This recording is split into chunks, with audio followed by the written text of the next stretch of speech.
Pemirsa Khazanah, Allah Subhanahu wa Ta'ala telah bersumpah dengan nama waktu. Maka waktu menjadi hal yang sangat penting untuk diperhatikan. Di antara waktu yang sangat berharga dan dimuliakan adalah waktu subuh. Kita tentu sudah mengetahui keistimewaan waktu subuh. Marilah kita melihat waktu subuh dengan kacamata yang lain, yaitu dari bahaya waktu subuh bila kita tidak dapat memanfaatkannya. Allah bersumpah dalam surat Al-Fajr, demi fajar, waktu subuh. Kemudian dalam surat Al-Falaq Allah mengingatkan, katakanlah, aku berlindung kepada Tuhan yang menguasai waktu subuh. Ada apa di balik waktu subuh? Mengapa Allah bersumpah demi waktu subuh? Mengapa harus berlindung kepada yang menguasai waktu subuh? Apakah waktu subuh sangat berbahaya? Ternyata benar, waktu subuh benar-benar sangat berbahaya. Waktu subuh lebih kejam dari sekawanan perampok bersenjata api. Waktu subuh lebih menyengsarakan dari derita kemiskinan. Waktu subuh lebih berbahaya dari kobaran api yang disiram bensin. Jika ada sekawanan perampok menyatroni rumah kita dan mengambil paksa semua barang, emas dan semua perhiasan di gondolnya, uang cash puluhan juta ditilepnya, laptop yang berisi data-data penting Anda juga diembatnya, mobil yang belum lunas juga digasaknya, bagaimana rasa pedih hati kita menerima kenyataan ini? Ketahuilah bahwa waktu subuh lebih kejam dari perampok itu. Karena jika kita tertindas sang waktu subuh sampai melalaikan sholat fajar, maka kita akan menderita kerugian lebih besar dari sekedar laptop dan mobil. Kita kehilangan dunia dan segala isinya. Rasul SAW bersabda, 2 rakaat fajar lebih baik dari dunia dan segala isinya. Hadis riwayat Muslim.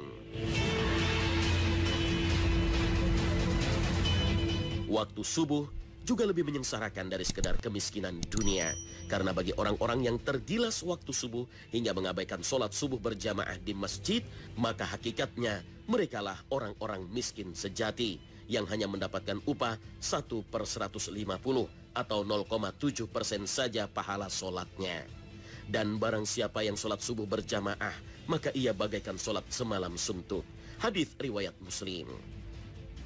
Kita bisa bayangkan, sholat semalam suntuk berarti sholat yang dikerjakan mulai dari tenggelamnya matahari sampai terbit fajar. Benar-benar fantastis, sama dengan sholat selama 10 jam atau kurang lebih 150 kali sholat. Betapa agung keutamaan sholat subuh berjamaah ini. Betapa malangnya orang yang tergilas waktu subuh, orang-orang yang mengabaikan sholat subuh berjamaah di masjid. Waktu subuh juga lebih berbahaya dari kobaran api yang disiram bensin. Mengapa demikian? Tahukah kita bahwa Nabi menyetarakan dengan orang munafik bagi yang tidak mampu melaksanakan sholat subuh berjamaah? Sesungguhnya tiada yang dirasa berat oleh seorang munafik kecuali melaksanakan sholat isya dan sholat subuh. Sekiranya mereka tahu akan keagungan pahalanya, niscaya mereka bakal mendatanginya ke masjid sholat berjamaah sekalipun harus berjalan merangkak-rangkak. Hadis riwayat Bukhari Muslim. Orang yang tergerus waktu subuh hingga tak mampu mendatangi masjid untuk sholat berjamaah adalah orang yang dalam keadaan bahaya karena disetarakan dengan orang munafik. Padahal ancaman bagi orang munafik adalah neraka jahanam. Sesungguhnya Allah akan mengumpulkan orang-orang munafik dan orang-orang kafir di dalam jahanam. Al-Quran Surah An-Nisa ayat 140. Bukankah jahanam lebih berbahaya dari sekedar kobaran api yang disiram bensin? Nah, agar tidak merasakan tindasan waktu subuh yang lebih kejam dari perampokan, agar tidak terkena gilasan waktu subuh yang lebih menyengsarakan dari derita kemiskinan, dan agar tidak tertelan gerusan waktu subuh yang lebih berbahaya dari kobaran api, maka Allah berfirman, katakanlah, aku berlindung kepada Tuhan yang menguasai waktu subuh. Al-Quran Surah Al-Falaq ayat pertama, yaitu dengan memanfaatkan waktu subuh sebaik-baiknya. Maka lakukan sholat sunnah dan sholat berjamaah di masjid.